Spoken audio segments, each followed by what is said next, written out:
is. We're going to graph a piece function. We're actually going to talk about some piece functions that you might already know, and then we're going to talk about continuity of a function and what that concept means.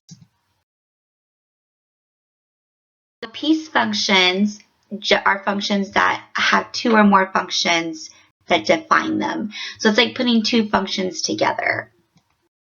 So for example, here's a function, f of x, but instead of it just being equal to negative 3x plus 2, it's equal to negative 3x plus 2 only for x's that are less than 1. If you have x's that are greater than or equal to 1, then you're going to use the function rule 2 to the x. So depending on what your x is, depends on which function that you use. So we want to evaluate f of 0 and f of 3. So f of 0 means that x is 0, x is less than 1. So that means we're going to use this rule to find out what y is when x is 0. So negative 3 times 0 is 0, plus 2 is 2. And then when we evaluate f of 3, we're going to let x be 3, which is greater or equal to 1, which means we're going to use this function rule. So we'll do 2 to the third to find out what y is. So 2 to the third is 8.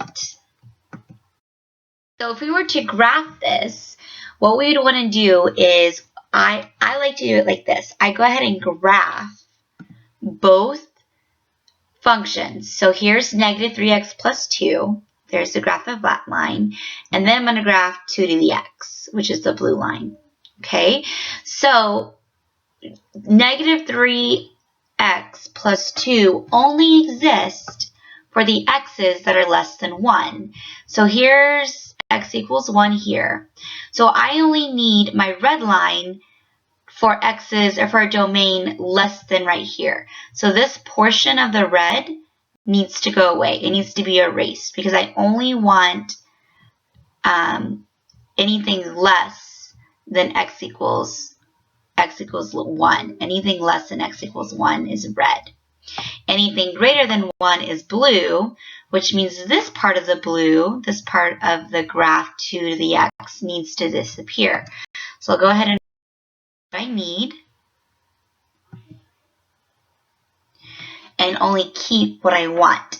So notice how since x is not equal to 1 for negative 3x plus 2, that there's a hole there at x equals 1. And that's filled in with a closed-in dot on the graph 2 to the x, because x can equal 1 for that graph. So that's what this piece function looks like. So our domain is all real numbers, because if we include all the x's less than 1 and all the x's greater or equal to 1, we have all the x's. Our range, however, if you look at your graph, our range has to be all the numbers that are greater than negative 1, but not including negative 1. So it's going to be all the y's greater than negative 1. So now I'm going to introduce you to a special type of piece function. So this is called the greatest integer function. It's also known as a step function because of the way it looks. It looks like steps. But it's called the greatest integer function. So it looks like this. F of x equals these little square brackets around x. So f of x is the greatest integer less than or equal to x. So it's kind of like rounding up. We want to round up. So examples, we're going to find the set of ordered pairs described by the greatest integer function f of x equals the greatest integer of x with the domain negative 5, negative 3 halves, negative 3 fourths, 0, 1 fourth, and 5 halves. So when we plug in negative 5, we're saying what is the greatest integer equal to 5. So that would be negative 5. If we plug in negative 3 halves, well, negative 3 halves is negative 1.5. But you want to try to go to the greatest integer, which would be negative 2. The greatest integer for 0 would be 0. The greatest integer to 1 fourth would be 0. And the greatest integers for 5/2 would also be 0.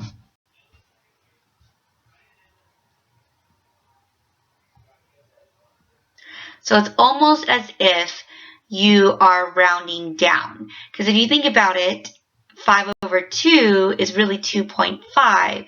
But you want the greatest integer that it could be. It can't be 3 yet, so it has to go down to 2.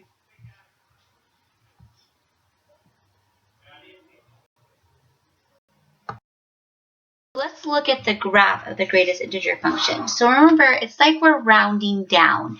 So as we're traveling along the x-axis, we're traveling along at a certain x value, and then when we actually get to that x value, that's when we match it up with the y value. So for example, here's 0, 0, right? And so you're traveling along x equals 0 all the way until you get x equals 1, and then you can actually jump up to y equals 1. And then you're going to travel along y equals 1 until y equals 2, and then you'll jump up to y equals 2. So here again, you started at 0, 0, you travel along x equals 1 until you get to x equals 1, and then it jumps up to be y equals 1. So this is what our graph looks like. And so you notice that it's step, which is why they call it a step function. So you could rewrite the greatest integer function as a piece function because it's in pieces. So if you're evaluating, your answer is going to be -2 if you're going from -2 to -1. Your answer is going to be -1 once you get to -1 and you go to 0. Your answer is going to be 0, or you'll be y equals 0, if you're traveling from x equals 0 to 1. And once you're at 1, you'll jump up to 1. So let's get some practice in. Let's find 2.75 for the greatest integer function. So remember, 2.75 is somewhere in between 2 and 3, but since you haven't quite reached 3 yet, you round down, so it would be 2 as your answer. For -0.9, that's somewhere between -1 and 0. However, since you haven't quite reached 0 yet, it's going to round down and be -1. All right, the next type of function we'll look at is the absolute value function. And it's expressed like this, x comma f of x, where f of x is equal to absolute value symbols of x. So remember, absolute value is the distance from 0, which is never negative. So let's take a look at what these graphs look like. So this can be rewritten as a piece function because our answer, which is also the definition of absolute value, if x is a positive number, then you just have x. However, if this x inside your absolute value symbol, if that x is negative or less than 0, then you have to do the opposite of x. So for example, if x is -5, well, -5 is less than 0, which means our answer is the opposite of -5, or negative 5, which is 5. So let's plot these points. So -3, 3, -2, 2, 0, 0, 1, 1, and 3, 3, and we connect them, and that shows us what our absolute value function looks like. You can also use your graphing calculator to graph absolute value symbols. You have to, when you go into y equals, you have to hit the math button and you have to select absolute value to pull up the absolute value operation. So if we were to graph this, we could plug in points. So the absolute value of -4 is 4, plus 3 gives us 7. The absolute value of -2 is 2, plus 3 gives us 5. 0 plus 3 is 3. The absolute value of 1 is 1, plus 3 is 4. And then we get absolute value of 3 is 3, plus 3 is 6. So if we were to graph those points, we're here. So let's notice the difference between the graph that we just did, which was the absolute value of x, and this graph, which is the absolute value of x plus 3. Notice that this plus 3 all it did was move our graph up 3 along the y-axis. So we call that a translation. This is what we consider a k-value. It moves it up and down vertically. So translating graphs. If x is replaced by x minus a, that translated horizontally. So if your a value is bigger than 0, so it's reading x minus a number, then you're going to move right. If a is less than 0, which means you have x minus a negative a or x plus a, it's going to move to the left however many units. So if your y value is replaced by y minus b, and b is greater than 0, it's going to move up. Okay, so if it's going to be b is less than 0, you're going to move down.